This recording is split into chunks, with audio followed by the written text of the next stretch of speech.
बसुहा के यहाँ पर स्टूडियो का उद्घाटन हुआ। बहुत दिन से सोनू जी बता रहे थे कि स्टूडियो का उद्घाटन करेंगे और आज हुआ है।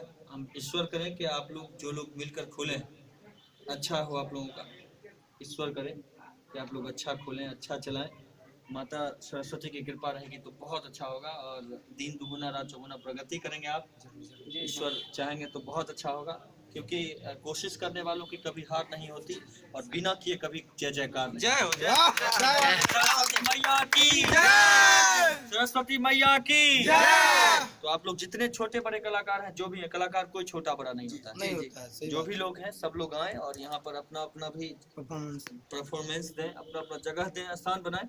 और हम इनसे भी इनका भी दिखाइए थोड़ा। जी रोहन रोमियो, रोहन बाबू, ये रोहन बाबू हैं जो रोहन कि बाबू भी बहुत म्यूजिक ज्यादा डायरेक्टर हैं हाँ और मैनेज हमारे करके- ये वीडियो मैन है, वीडियो एडिटर मैन। अच्छा एडिट करते हैं जी जी तो ये एडिटर साहब हैं, इनको भी आप लोग सपोर्ट कीजिए और ये आप लोगों को सपोर्ट करेंगे। जितने लोग हैं जो लोग जुड़े हैं जी जी आप लोग सपोर्ट कीजिए इनको और ज्यादा से ज्यादा प्यार आशीर्वाद दीजिए ताकि ये बहुत नाम करें। ये हमारे शुभम जी हैं। और स्टूडियो कहीं कोई बड़ा छोटा नहीं होता। नहीं होता है, सही बात। स्टूडियो कोई बड़ा छोटा नहीं होता जी, है। जी। अगर कलाकार अच्छे हो तो छोटा स्टूडियो भी बहुत बहुत बड़ा होता है। बस वाह, क्या बात है, यही क्या बात है। बात